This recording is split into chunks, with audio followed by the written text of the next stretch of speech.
This is the Ben Herman Show. Hey everyone, Wais here, one of the business specialists at Profitable DJ. First off, I really want to commend you for being here and listening to this, right? It says a lot about the steps, right, you want to take to really level up your DJ business. So this is going to be the podcast to watch if you really want to break past your first six figures, or if you're already past that, if you want to really scale from a $250,000 a year plus, this is going to be the one to watch, right? We're going to cover the three areas you need to focus on to actually make that a reality, right? So if you're a DJ currently, that's amazing at what you do, really passionate about what you do, but maybe you're feeling a little bit stuck.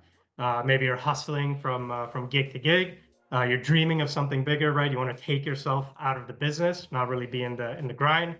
You're in the right place, okay? We're going to break down the shifts that every DJ really needs to make to get more bookings. Not only that, but then also how to actually build a business, right? The sustainable business. I think that's why we're really here at the end of the day. So I'm here with Ben, right? Ben, if you want to give a little bit of a background, I mean, they should probably know who you are already by now, just in case they don't. Why don't you give a little bit of a background on who you are? Hey, what's up, everyone? My name is Ben Herman. I'm the founder and CEO of Profitable DJ. And before Profitable DJ even existed, I actually founded a DJ entertainment company back in high school. I was only 17 years old as a junior in high school and started a DJ entertainment company. In the beginning, it was just a solo op, myself DJing. And then I was able to quickly scale it to, a multi-op where I had a team of DJs. I then was able to hire a manager as well, or a leadership team. And then over time, I was actually able to fire myself as a CEO as well. So the crazy part is that I went from literally, starting this company in California and then firing myself from the company, but still owning 100% of it. And then moving my family to Las Vegas. So actually, to be exact, it's Henderson, Nevada, which is right next to Las Vegas. And for no other reason except for just, an increase in life quality. That's all it was. And the reason why is because since I was able to fire myself from my business, I was able to have the time freedom and location freedom to go anywhere that I wanted to. And so my wife and I decided to move here. And then that's where I got bored, and I lived a vacation lifestyle for close to a year, got bored, and then started Profitable DJ. I'm a serial entrepreneur. The thing is that I'd way rather build things than just sit around, because I don't do very well with staying bored for a very long time. So it just made natural sense that instead of going into a whole different industry, to then start a business that taught exactly what I was able to figure out with my DJ entertainment company, and hence why Profitable DJ now is a thing. Nice. So yeah, let's get into it. Take me a little bit back before that, though. I'm curious. You said in high school. So before actually DJing, what was life like for you? Yeah, life was pretty chaotic, actually. So my parents actually split up and divorced when I was 4.5 years old. I went from a middle class neighborhood on my mom's side to living with my dad, and I went from a middle class neighborhood to the trailer park. And so that was definitely a pretty crazy transition from how life was to then how life became. I remember actually, one is that my dad was verbally abusive and sometimes also physically abusive. And the thing that we always joked about is you could put this guy on a sunny beach with a cocktail in hand and he'd still complain about how hot the sun was, right? So he's just a pessimistic person. And so because of that, we both butted heads pretty roughly, and there's a lot of chaos in the house in regards to fights that happen, to yelling, to even the cops being called. And so music was actually my escape from just the day-to-day tough things, and especially as a preteen, right? There's hormones going on and puberty going on as well, so there's probably a lot of that as well. But music was truly my escape in regards to being able to escape my reality. And I was really drawn to hip hop music and EDM music specifically. But when it came to the lyrics, it was really hip hop music that really resonated with me, because as you can imagine, a lot of those rappers talked about how they were in tough circumstances and how they were able to pull themselves out and elevate their lifestyle. you saw yourself in them, or at least in the lyrics almost, right? I think we all have songs like that, right? Whether Exactly. that's hip hop or like any other genre at the end of the day, right? That's pretty Absolutely. Yep. Yep. yeah, that's for sure. So when did you so you love music? When was the transition almost to actually being a DJ? Yeah. I got really deep into hip hop culture, and I would say like most DJs nowadays don't even know about where DJing came from. But actually, of course, there's like the prehistoric DJs like from the 19 whatevers, right? But for hip hop DJs specifically, it was actually hip hop started off with four elements of hip hop, right? The four elements is breakdancing, so b boys, graffiti artists, MCs, which are the rappers, and then the DJ, right? And so the funny part is, I actually started off as a b-boy, as a breakdancer first, Oh and I wow. studied hip hop culture, and it was really for the love of music and hip hop culture that I then ascended from breakdancing to DJing, because I never really saw myself as the person on the microphone as an artist, like a singer or a rapper. But I love the fact that I could, play other people's music and still influence the crowd and still have influence over the dance floor as well. So how old were you then? So that was I guess in 17 maybe that you're kind of introduced to it. But how old were you when you first like early days of Yeah, for sure. So is middle school. So I really got into it in seventh grade, and then eighth grade is like where I started already, saving up for some equipment to start getting into it. So like I would say seventh grade was the introduction of like studying and figuring out how to get the equipment and so forth. And then my first piece of equipment I got in eighth grade. Oh wow, so it's very early for you. What were some of your like first gigs? Was it, I imagine maybe school or what were some of those first gigs? For sure. So the very first gig was just a dance party in my bedroom, which by the way is a bedroom inside of the trailer. So it was a tiny little bedroom, right? Wow. Just with my friends hanging out. But then actually I was asked to DJ one of the dances at my school. So the eighth grade dance, I was able to DJ. So that was Mhm. my very first gig. Oh wow, and that was paid or like they just Great question. I don't actually remember. I don't remember no? if it was paid. I'm assuming it probably wasn't. Yeah. But the funny part is, again, I bootstrapped it. So I didn't come from wealth, so I didn't have anything handed to me. I had to save up my birthday money, my Christmas money, and try to like do some side hustle jobs at that age to save up as much money as possible. Back then, I think Radio Shack is no longer a thing, but just a general like electronics store, not known for high quality electronics, right? So think of like the WalMarts or the Targets of sound equipment or electronics. And I was able to pick up a Radio Shack mixer. I built a speaker box, and because I couldn't even afford to buy the speaker, so I had to build it myself. And I only Jesus. had one, so I literally Wow. DJ'd my eighth grade dance with one Uh-huh. speaker in the center, with a mixer. I had a Discman on one side, so for those Gen Zers, what a Discman was is a mobile CD player, right? And on the other Yeah. side was a boom box that was like with the tape player and the CD deck, which was just a boom box that like my family had. So like it was just laying around the house, and ended up figuring out how to connect the two so that way I could mix from one song to the next. So it's very, Wow. very amateur, very like rough beginnings, but one Yeah. thing led to another over time. Yeah. And that's kind of what I'm curious about because what I'm hearing so far is like it was a bit of a hobby, so to say. Or like when did you have that realization that maybe this could be more than just a hobby as well? For sure. I think at that age, I was searching for significance. Again, whatever I did for my parents, it would never please them. I was really a struggling academic student. So even when I went to tutoring, stayed after a class to meet with the teacher, no matter how much extra credit work I would do, I could get a C or a D at best. So like just school was really challenging for me. Now, mind you, my mother lived in Germany, so I lived part of my life in Germany, and then I came back to the United States to live with my dad back in sixth grade. So technically, I was speaking German for 7 years, right? And coming back to America, because remember, my parents were married for 4 years in the States. So Mhm. technically speaking, I mean, how much do you really remember when you're like 3 or 4 years old? Technically speaking, English was my first language though, right? But Mm. then I moved with my mom to Germany because she's German, so her family was over there, and I lived in Germany and went to that school system. So I actually spoke fluent German for 7 years without a lick of English, right? Wow. And coming back to America to then learn in the English system, which was pretty challenging for me.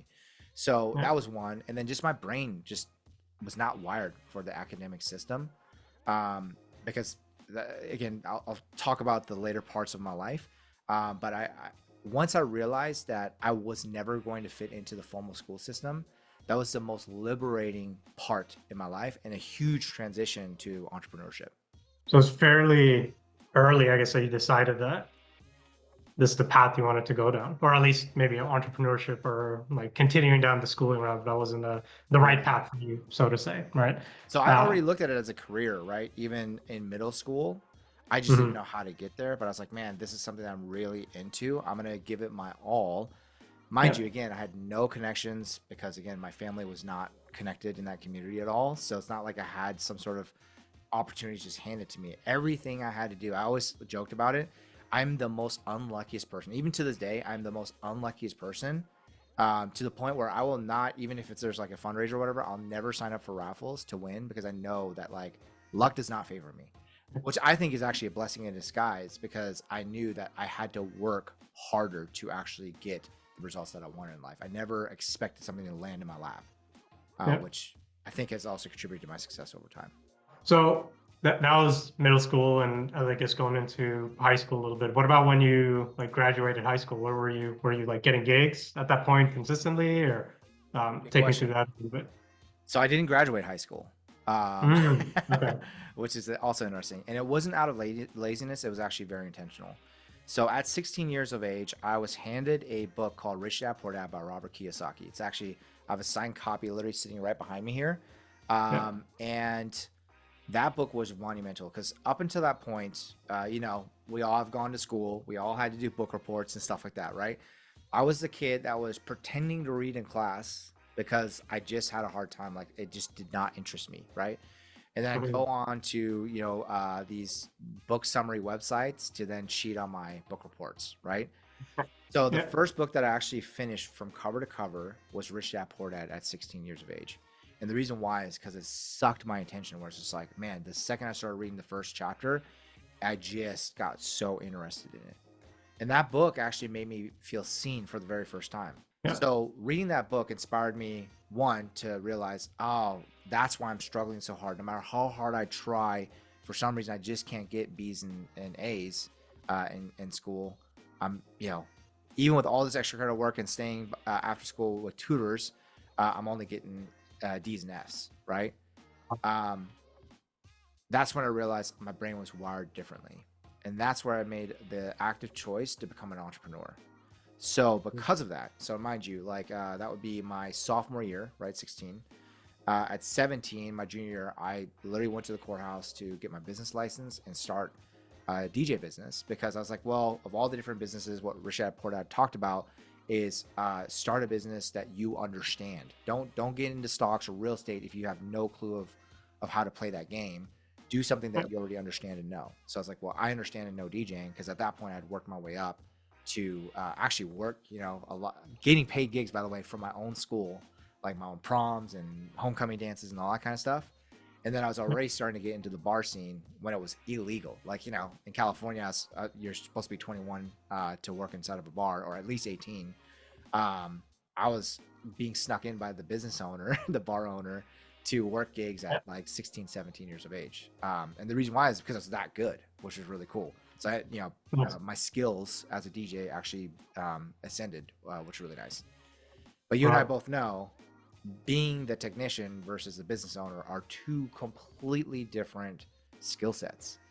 And Yeah. that's where I was hit hard with the next, ascension of lessons of, oh, okay, in order to become good at this, I have to actually understand how to run a business. And I'm curious about that too, because I'm doing my school gigs, right? Or like if I went to school, like I'm doing their proms and things like that. I'm illegally sneaking into bars to do to do gigs there. When did it start to connect for you that okay, maybe this isn't the best path, right? Maybe this isn't the best way to structure my DJ business.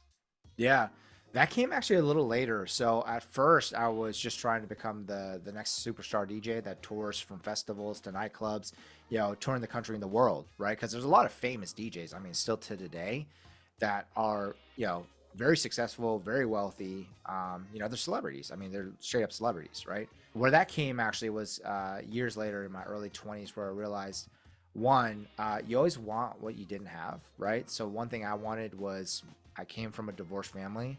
So when I found the woman that I wanted to marry, I wanted to stay with her for the rest of my life, right? So to actually make my marriage a priority, right? A lot of people put their jobs and their careers above their marriage, right?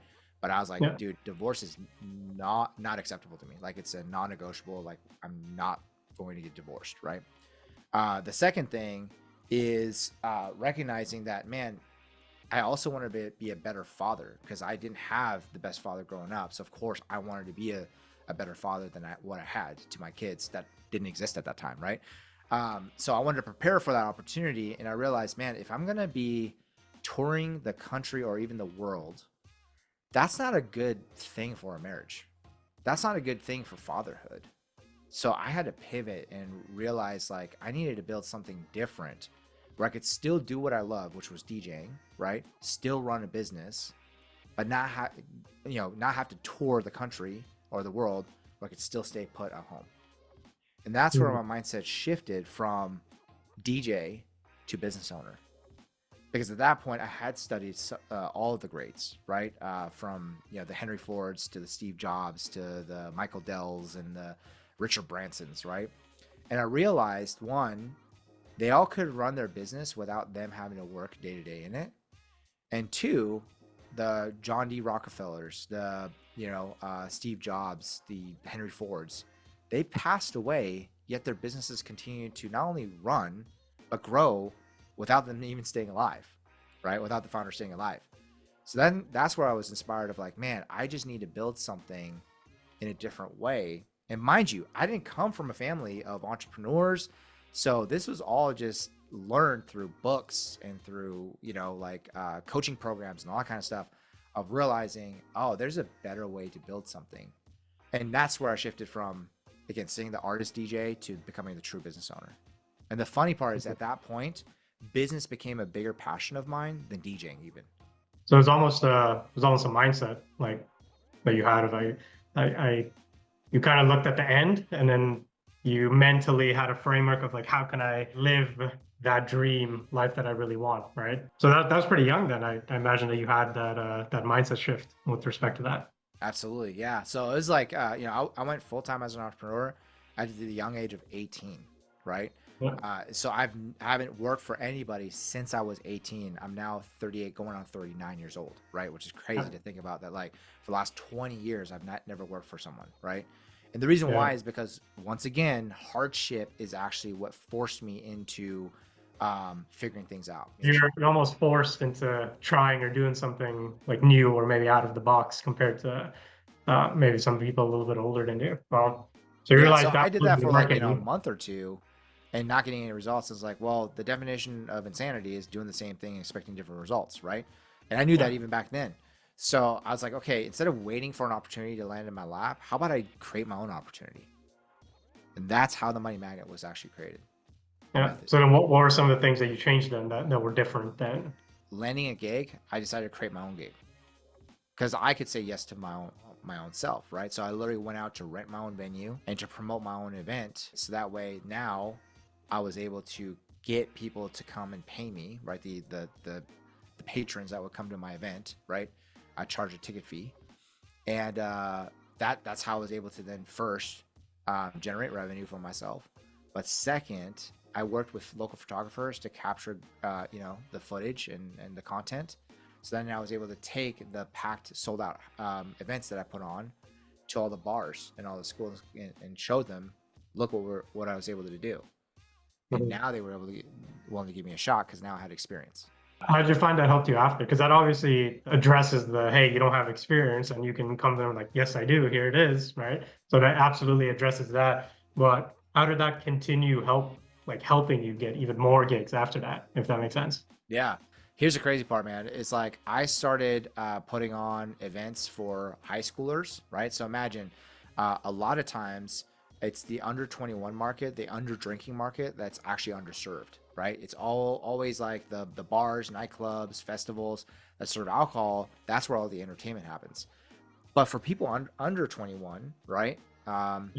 It's an underserved market. So I decided, because I had just gotten out of high school and I DJ'd all these house parties since freshman year and getting shut down by cops, or, you know, some really gnarly things happening like ODs or fights happening and so forth.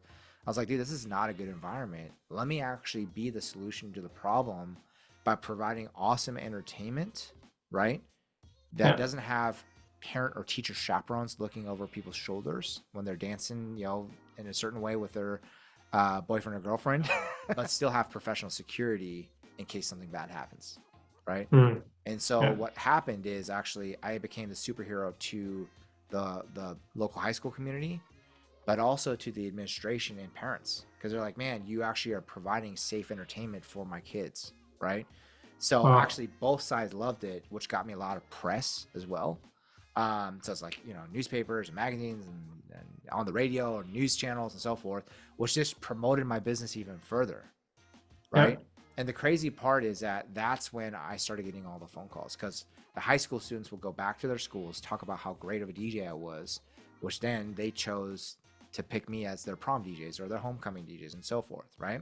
Yeah. But then I was like, cool, let me just rinse and repeat. You know, once I found the successful formula, it's just about rinse and repeating. So then I started putting on college events. So then I started getting all the bars, all the nightclubs, right? Then I started putting on wedding events, which then got me Mm. engaged couples. And I was able to then, you know, one thing to the next, which was really awesome. Yeah. The other Yeah. thing that also happened is one of the high school events, right? There was a daughter of the most popular radio station owners happened to frequent my events. She went back to her dad and was like, Dad, you need to have this DJ on a radio station. So that's Yeah. how I actually landed my first radio gig as well, without even wanting to be on the radio. Yeah. And because they asked me, I had negotiation power. So I ended up starting out day one, getting paid more than any of the senior DJs that were on their staff for 6 to 10 years prior. Oh, Right. So it's just yeah. positioning. It positioned me as the authority in the marketplace. So that's kind of how you bridge the gap from, because I think a lot of people that are listening are probably in the back of their minds, maybe thinking, well, Ben, I don't want to host high school, high school Yeah. events. I don't Yeah. want to host dances and proms here, right? I want to make some more money with it as well, right? So that's kind of how you bridge the gap. Um, I guess a lot of what I'm hearing, right, is like you're not really dependent on people coming to you, right? I think that's kind of the beauty of doing like lead generation, if you would call it, like through this method here, right? It's like they are coming to you, Yeah. right? You're like they are coming to you because they need you and they kind of trust you as well, right? It's not Yeah. like you're reaching out to them and they're kind of looking at you like they're not kind of comparing you to all the DJs, and then it just becomes a race to the bottom at the end of the day, right? You I gotta think a lot remember, of people Wise, like this is like a method that I stumbled across 20 years ago, right? The best believe what I just explained to you was just version 1, right? We're probably on version 37 now, you know? And so it yeah, has actually grown into a much more comprehensive strategy and method that just puts even more fuel in the fire when it comes to like really scaling businesses. I mean, some of our clients, they're doubling, tripling their business in a single year of working with us with yeah. this method. Well, and I think on the back half of that, like a big thing you talk about is like charging more as well. And I think that's where like the quality over just the quantity starts to play into like growing the business as well, right? So beyond just like getting leads or getting gigs, right? Like we're kind of talking about here. How do you help DJs specifically get more higher quality bookings as well? Absolutely. Yeah. I think it's never like this, you know, single silver bullet strategy, right? Like so many people are like, oh, give me the secret, give me the one secret. It's never one secret. It's always like 100 different things all harmoniously working together that gets you the big result, right? Because just doing one thing might get you a small result, but it won't get you that big result that you're looking for. So Yeah. in regards to like, you know, attracting more qualified leads, There are so many things that are involved with it, from messaging, targeting, right? I mean, there's just a ton of stuff. Even like, yeah, raising your prices. There's a mindset and a strategy behind that as well. Yeah. So it's not just one thing, I would say. In terms of just going beyond these like systems, right, for client acquisition that we're talking about, which I know it's more than just events. That's just one way, right, that we do it. That's Yeah. way different that most CJs haven't even heard about, right? Even though it is a game changer. Building a real business, right? I think we alluded to that off the top, right? It often requires more than just really good marketing, right? So in terms of mindset, I know we've kind of touched on this, but just to go a little bit deeper, like in terms of mindset, um, when did you actually start feeling like a business owner, right? Or like seeing yourself as a business owner rather than just like a DJ who's good and is getting gigs because he's good. Absolutely, yeah. I would say like the biggest unlock for people that are watching this or listening to this is just recognizing, because the first step to progress or transformation is just recognizing and admitting where you're at, truly, right, without any filters, right? And if we're super raw and real, most DJs own a job; they don't own a business, right? And so in the beginning, when I was trying to become the next celebrity DJ, all I would have done is just own a successful job. That's all it would have been. So that means that I'm only trading time for dollars, which means there's a ceiling to that, because there's only 24 hours in a day that we have, right? So when you Yeah. think about like some of these billionaires, right? Why is it that they're able to run multiple large organizations with the same 24 hours that you and I have? It's because they use leverage, right? They disconnect their result and outcome from their time, from their personal efforts, right? And so what I had to figure out then is, how can I take what I know, the world I know, which is DJing, and how can I disconnect my own time input, which came down to then, okay, I need to scale beyond myself. I need to empower other DJs to be able to work on my behalf, work events where I don't have to work anymore. Because I can only be at one event at a time, right?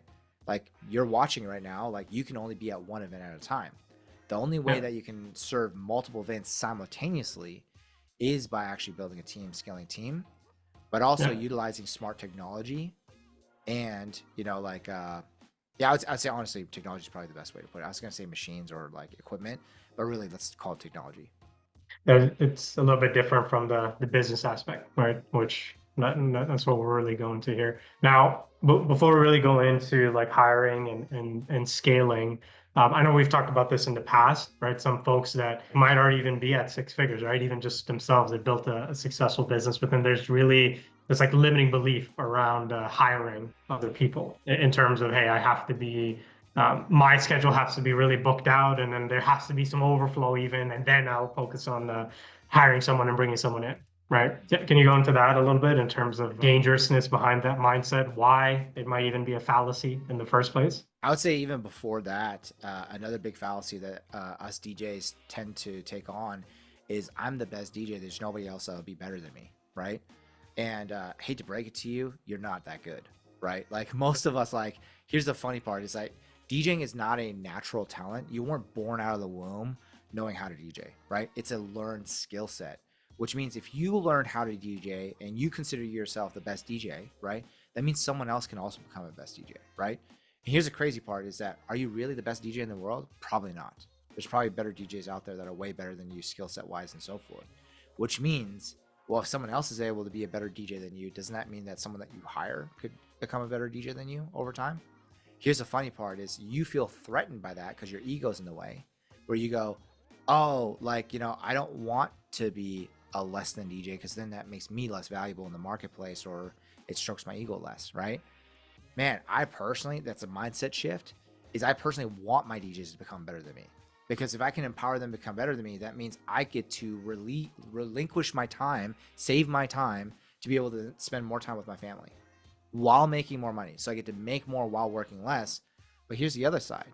Some people are like, well, Ben, I'm a DJ and I'm so passionate about it. I don't just do it for the money. I do it for the love of DJing. Well, the perfect part about that is you get to still choose. But there's a difference between needing to show up to a gig because you have to, for survival's sake, versus showing up to a gig because you want to, because you can, right? There's different, and honestly, you owe your clients that. That's the other side of it as well, is that like, can you imagine how much lighter you'll feel and how much better of a performance you'll provide your clients if you show up to a gig knowing that you don't even have to be there? You chose to be here. That's like the biggest unlock for them. It's just to recognize that like, yes, there's other people that can DJ just as well as them or even better, right? The next part is in regards to like finding people and being able to feed them enough gigs, right? And I think that just comes down to you have a lead acquisition and conversion problem.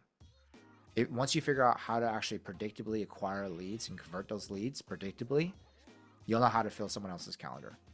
It's just like, first of all, it's understanding, right, that it's a problem, and then knowing like how you can do to, or what you can do to actually fix it. Sorry, right?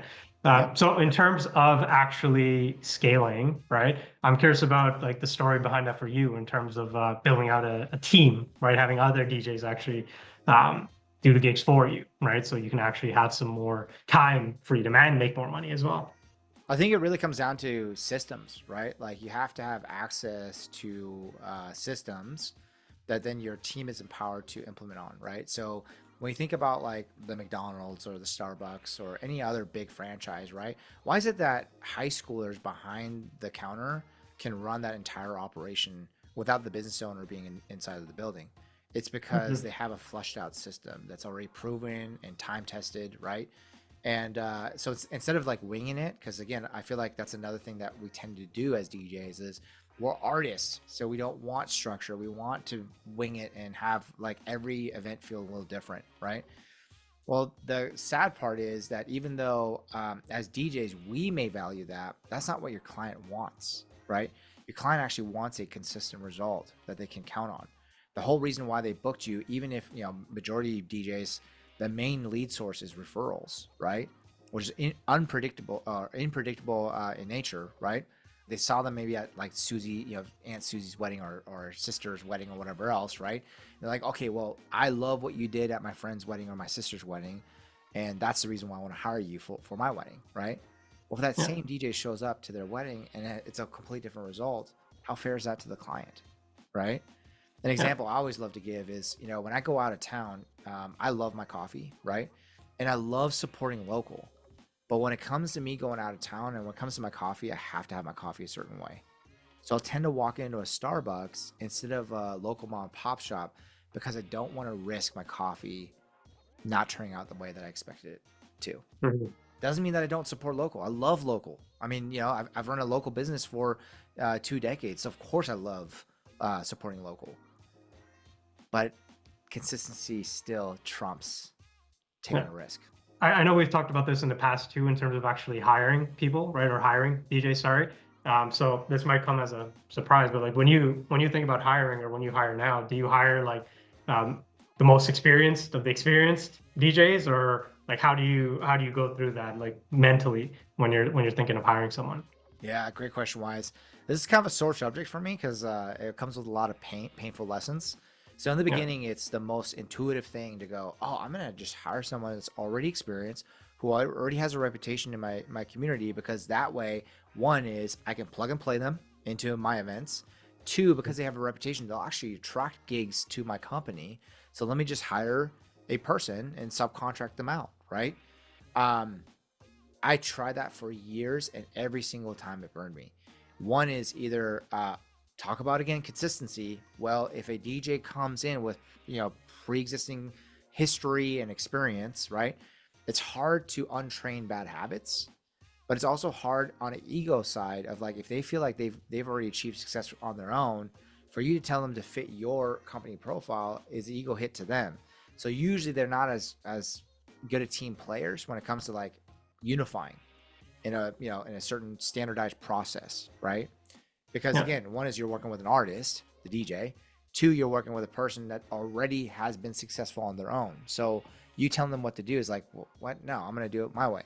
So it usually inevitably ends up in a breakup, or you have to like, give up your backbone and bend into their comfort zone, right? Which then doesn't help your business either. So that's one. The second is, again, it comes with a lot of bad habits because, when it comes to DJing, like up until like the last 10 years, there wasn't a standardized training course or curriculum. You know what I mean? Like this was all self-taught and self-studied. Like people would study DJs from afar and try to jimmy rig it and figure it out themselves, which means there's bound to be some bad habits that are picked up along the way. And it's really hard to untrain bad habits with a pre-existing person, right? That already has experience. On the flip side though, hiring a person from the ground up that has no experience at all. One is when you teach them how to DJ, they instantly become loyal to you because they're like, thank you so much for one, teaching me a skill that I didn't know and I've always wanted to learn how to do. And you're actually freely teaching me that. Two, you're paying me to learn it, where otherwise I would have had to pay someone else to learn the skill. I'm being paid to learn how to do this. Three, you actually get to train them exactly on the way that you want to DJ. So you can essentially clone yourself, which means you're going to be more confident sending that DJ out if you essentially clone yourself versus if you send out a DJ that has their own way of doing things. That's profound. When you experience this, not only yourself, but when you see it with clients, do you notice a dip in income when they do hire someone? Because I imagine, some people like listening to this, they might think, well, I don't want to give a percentage of the gig away, right? Like I want to keep that, right, for myself. So that might be something that's holding them back because that's just a mindset shift, right? You may have heard of this example before. Is I would way rather have a slice of a watermelon than 100% of a grape, right? So the moral of that example is that having a percentage of a watermelon is so much larger and so much more than a tiny little grape, right? So you keeping 100% and playing it small is not worth giving up the opportunity cost of actually sharing the wealth with people, and your slice is actually way larger than the original grape on your own, right? And mind you, when you hold on to 100%, that means you're doing all the work, taking on all the risk, doing all the stuff all yourself, right? Versus when you have a team that you empower, right? You get your time freedom back as well. So you can actually, one, achieve a larger result with less of your time, which means more revenue, more clients served, building your company to become a larger thing than it would have if it just stayed this solopreneur business, the solo op. Yeah, I think it is. You have to take one step back to take 5 steps forward, right? Like being okay with that. But another thing also to think about, man, is that like, think about this though. You're not losing revenue.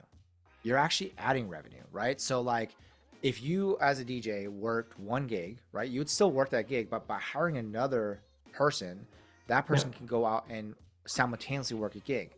You giving them a percentage of the second gig does not make you lose money. It actually helps you gain more money because you get the 100% of the first gig that you're working yourself, and then you're taking maybe, I don't know, 70 or 80% of the second gig. Who's really losing here?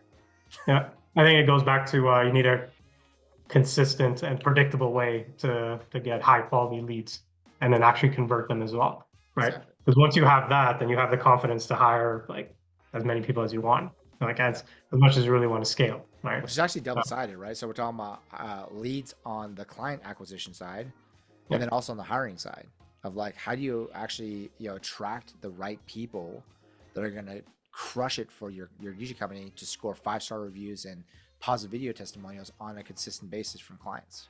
No, that's a really, really good point. I didn't think of that. That might be something that is holding someone back right now as well, right? Like I don't know if I can fully trust someone else, right, to go out under my name, my brand, my reputation, right? Yeah, I was just on a coaching call with some of our clients yesterday, and they're just talking about, dude, it's so crazy. Like, so one of our clients, Justin, he literally took his DJ business from like, in his home, giving a majority of the revenue away to subcontractors, to then making the most revenue and the most profit, moving out of his home into a legitimate office, hiring a manager to run the business to the point where now, fast forward, he's hit even higher income milestones, right? Or revenue milestones and personal income milestones as well. He bought a new house and all that kind of stuff. And I was like, dude, how much do you spend on your business? He's like, less than 10 hours a week. So a lot of people think, oh, we've been taught like, oh, in order to make more, you have to work harder, have to work longer. No, that's a myth. It's the direct opposite. It's like work smarter, not harder. Actually comes down to you can generate more revenue and more profit and more personal take-home pay by working less. That's an actual reality for a majority of our clients. Well, for the DJs and the grind, I guess the day-to-day grind as well. Just curious through your perspective and also not only personal experience, but more importantly, like what you've seen actually working with clients as well. Like what does the process kind of look like, right? Especially in the very beginning, if you're kind of stuck in the day-to-day grind, right? Because if you're stuck in the day-to-day grind, like thinking about hiring someone, that's almost like not even on like top of your mind, right? It's almost like let's take it one step at a time, right? So it's good to know that we actually like get to that eventually, right? But if we take it back just a step, right, to folks that might be on the grind or like just the day to day, what would you say potentially to them in terms of like what you've seen and what is possible, right, with the right systems and the right training in place? Absolutely, yeah. I think the biggest unlock is sometimes you have to slow down before you can speed up, right? So many people are just about wanting to just pummel and just like work 60 hours a week. They feel like, oh, dude, I'm just gonna grind it out and someday I'll make it, right? But how long have you been telling yourself that story for?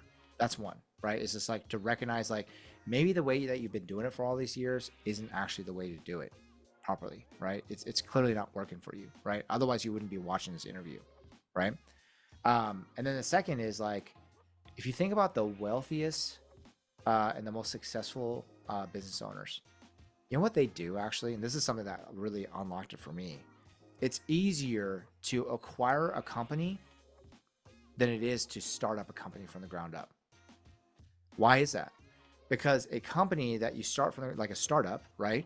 You have to figure out the systems. You have to literally just trial and error it and just eat a lot of crap for many years to figure out what's the winning formula. But when you acquire a company, one is you get all that goodwill and reputation, right? You essentially buy revenue and a clientele already. Like they already have existing clients and so forth. Of course, you wouldn't buy a bad business, right? But you get to skip bases. So instead of starting on home plate, you get to start on second base already, right? Yeah. And the pre-existing owner already went through all the pain and suffering to figure out the formulas that work, aka systems that work, that you get to just adopt and then use in your business, right? So the wealthiest and most successful business owners and entrepreneurs, they buy systems. It's the fastest cheat code. Like, because I think of like video games, like, once you plug in that cheat code, boom, all at once, the game becomes so much easier. You get to skip levels and all that kind of stuff. Buying systems is the most effective way to do that in business. Over coaching even, because coaching you still have to learn. Like you have to learn how to build the formula yourself.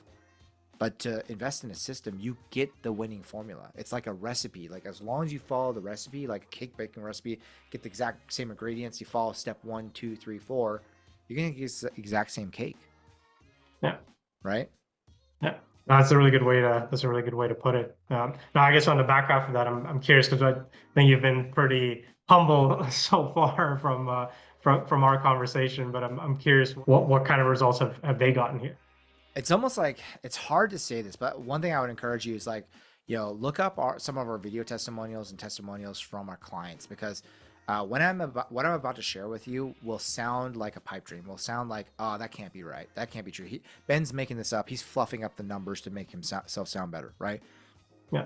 I can't make this stuff up. Like one of our clients literally grew his business and revenue by over 350% in a single year, right?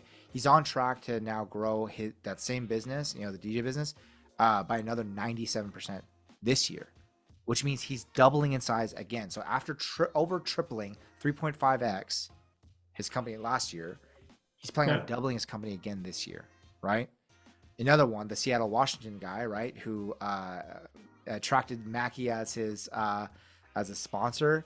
Which, by the way, I should go a little, just give you a little more context on that, which is such a beautiful opportunity. Because again, some of these things where I tell people is like, the methods that we teach will attract opportunities that I can't even predict for you, because there's certain things that fell into our lap that, from doing this, that has attracted certain opportunities that I didn't even expect would be a side benefit, right?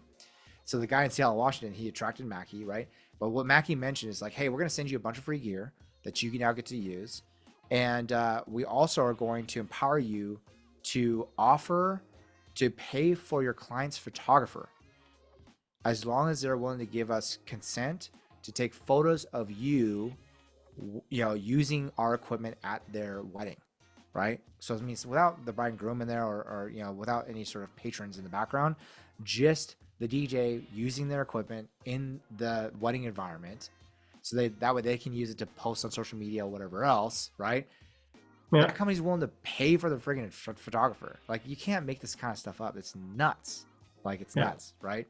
So I'd say, like, on average, we tracked our numbers. On average, our clients across the board are attracting another over 94,000. It's closer to 95,000, but I'll round down.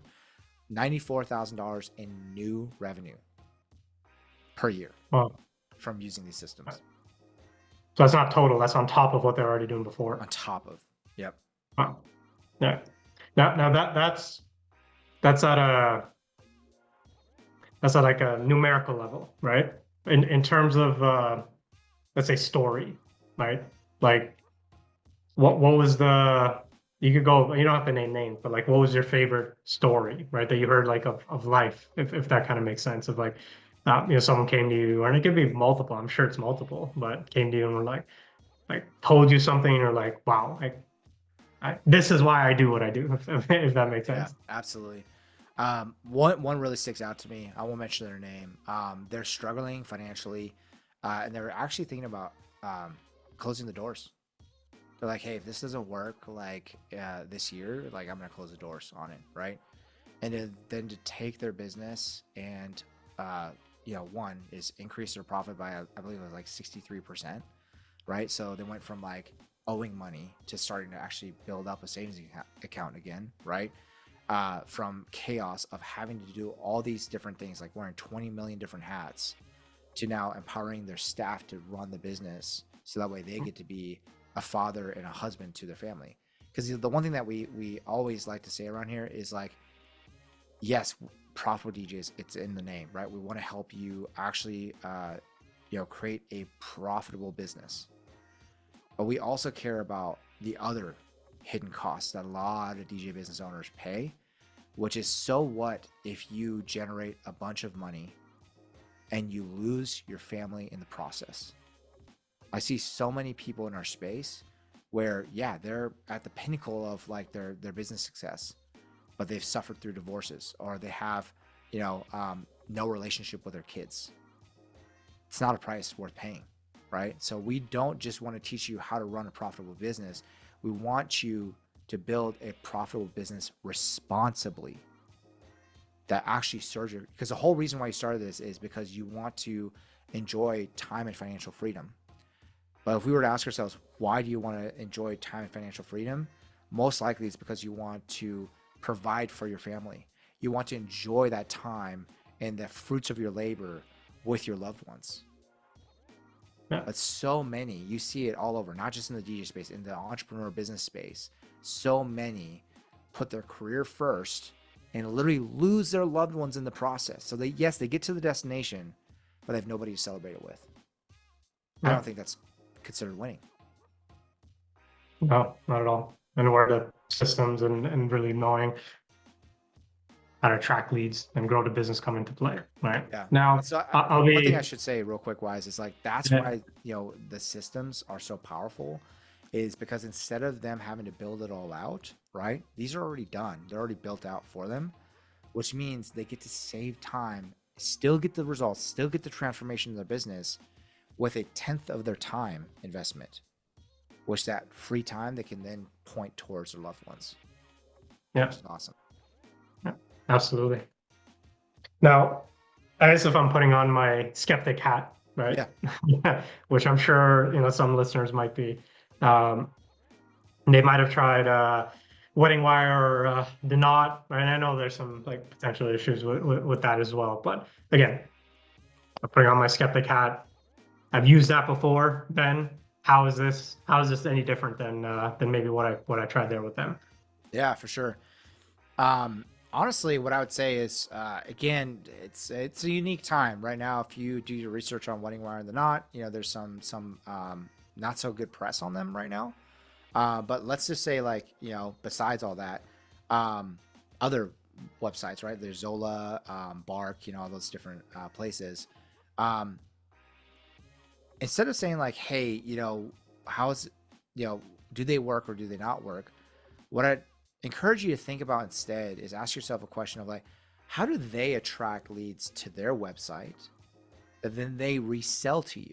Because that's all they're doing, right? Is they're attracting these engaged couples or these people who are putting on events, and then they're just reselling those leads to you at a profit margin for themselves. Have you ever asked yourself, like, well, how do they get those leads in the first place? Is it that they're marketing? Is it their advertising? Well, so that's exactly what we teach you at Profitable DJ is using their exact same tactics and strategies, right? So you can actually cut the middleman, and you can just have them come to you instead of having to pay the middleman and pay a profit margin on their fee on top of that.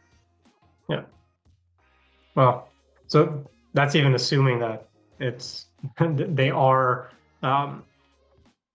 good leads, right? I know I hear that a lot from DJs that I speak to, where it's like I rarely ever heard back from them. They're all tire kickers, even bots, right? I think that's what a lot of the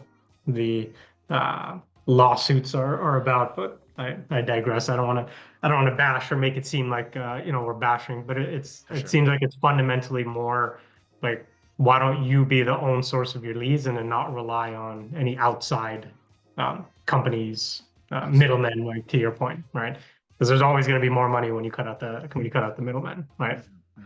Yep, exactly. Yeah. And that's the other side of it too, is like even a lot of DJs, they want to get on preferred vendor lists, right? Like with the venue or with photographers or wedding planners, right? The great part is that we actually consider those strategies as well, but we ask ourselves, like, instead of being at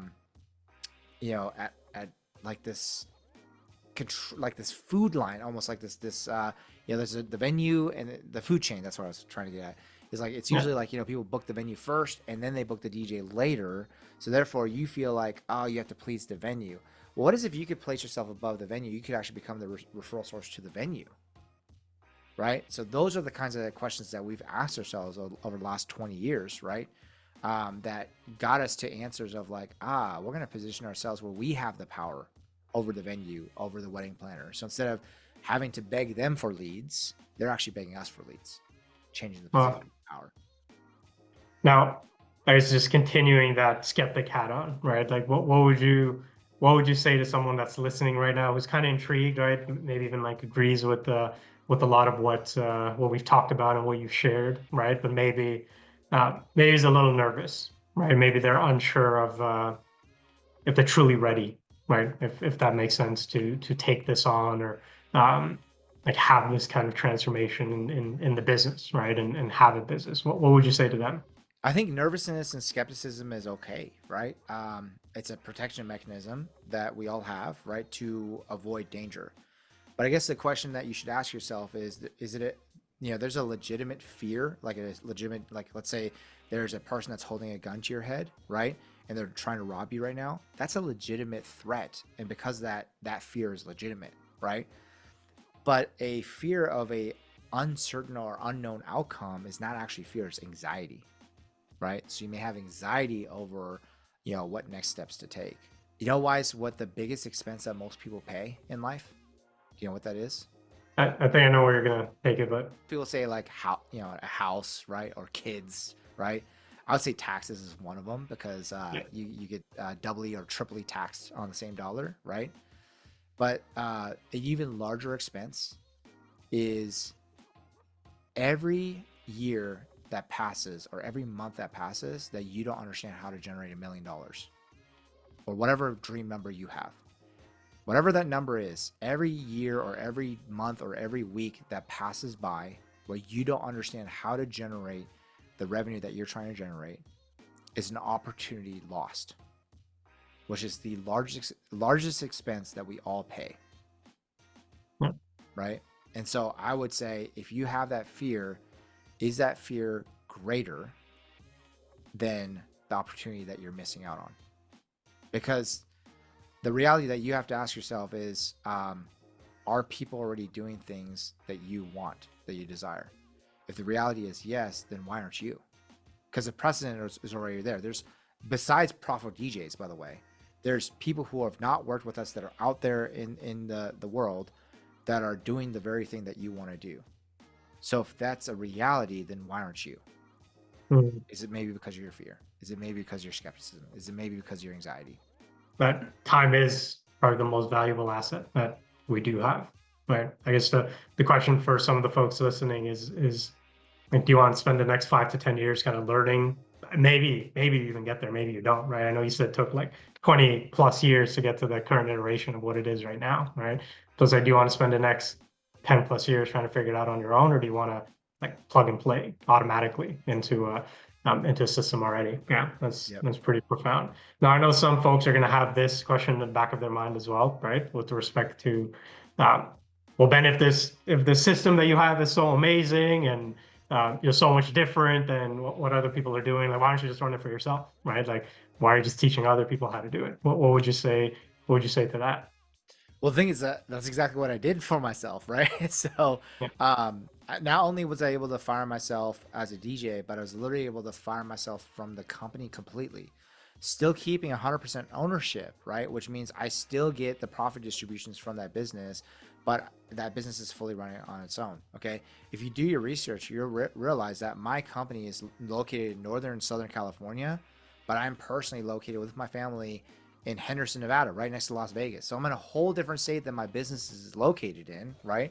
And it's truly running on autopilot because it has an event staff, management in place that runs the day to day, right? And I wouldn't be able to do that unless I had the proper systems that were able to get me that result. Now, fast forward today, the reason why I'm willing to teach it now is because just like any other, study the most successful and wealthy people, and specifically wealthy people, by the way, in the world, what they do is they build assets, okay, or acquire assets or invest in assets that they can get them to run on its own, so they can fire themselves, get that time bandwidth back to then invest in the next asset, right? So the whole point of financial freedom is, how do you make passive income that surpasses your monthly expenses or your annual expenses?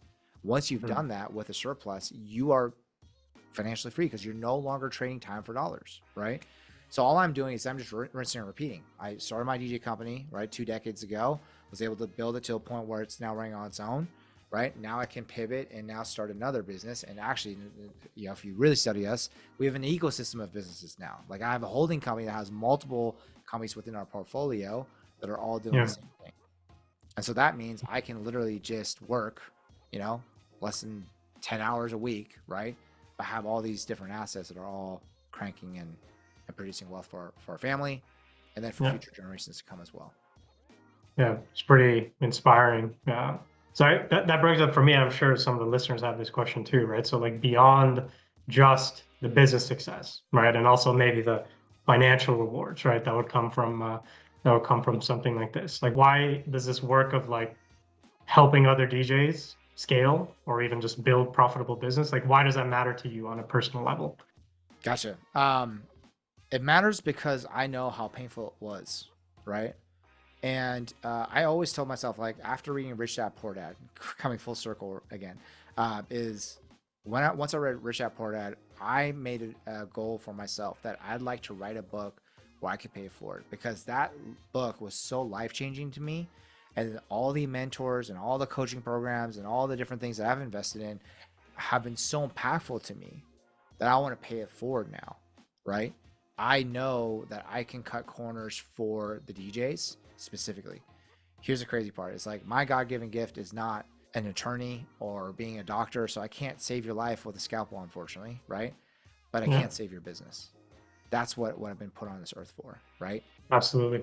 I think you mentioned it earlier beautifully when we always want what we didn't have, right? I think it kind of potentially goes back to that need as well, right? And wanting to avoid that, or help someone else avoid that, kind of what you went through there. Now, for the call, right? I mean, some folks listening to this might have booked the call, right? Just to potentially learn a little bit more. What would you tell them, right? In terms of like, how would you want them to show up at a call? I'd say just show up with an open mind. Understand that, like, if you had it all figured out, then you would have already been doing it, right? So there's going to be some new concepts and new things that are introduced to you. And the ones that tend to struggle are the ones that have it all figured out already, right? And you know that intuitively. Like, if you are a know-it-all, we don't, most know-it-alls stay stuck in that position for that very reason, because they're unwilling to learn new things that actually help unlock the next level. The next thing is come with some information about your business, right? Come prepared. Like, understand, like, how many gigs did you book last week? How many leads did you pull in last week? Sorry, not last week, last month, right? Come with some numbers that you can share with your DJ business strategist, so that way they gain a clear understanding of exactly where your business is at. Because the first thing that we need to understand is where you are, because otherwise we don't know how to help you. No, 100%. I could not echo that enough. Right now, in terms of the podcast as a whole, hopefully give you guys a little bit of a clarity, right, into not only who Ben is, but what he's built, some of the method behind the madness, so to say, Yeah. right, and just give you maybe a sense of peace, right, going into the call as well, right. Now, whether if you did book a call, whether you're speaking with me or one of the other strategists, like Ben said, like really come like knowing some of your numbers, right, because again, it's hard to really map out what the best plan for you is if we don't know kind of where you're at, right? We're kind of taking shots at the dark. So come prepared, bring your numbers, right? And most importantly, be real. Not even just with myself or someone else. I'd say more with yourself, right? Be real with yourself, right? And again, whether that's with us, if you move forward with us or not, right? Just want this to be the kickstart, right, of what is potentially possible for you, right? Because I think you mentioned earlier, Ben, like doing the same thing, expecting a different result, right? Almost definition of insanity, right? But the fact that you've listened to this podcast, the fact that you're potentially getting on the call as well, right? That in and of itself means you're already ahead of the curve, right? So that I do want to commend you for, right? Whoever's listening here. So I'm looking forward again. If it's myself, if it's not, I know the other strategists will be as well. Do you have any closing remarks, Ben? Now, I'd say if you made it all the way to the end, like, I also want to pay my respect to you, because it shows that you are the person that is taking your future serious. It's the people that are just mindlessly going day to day, not changing anything, but expecting different results, right? Like, nothing's going to change if nothing changes. So, like, you are taking the first step to changing your future. And we're so excited because we know exactly the formulas to pull. And again, the systems that we have are absolutely, have the potential of helping you, because we have so much proof already that's already existing. So looking forward to connecting with you hopefully in the future as well. Likewise. All right, guys, thank you for listening here. Again, hopefully you got a ton of value, and yeah, have a great rest of your day, evening, night, whenever it is that you're listening to this.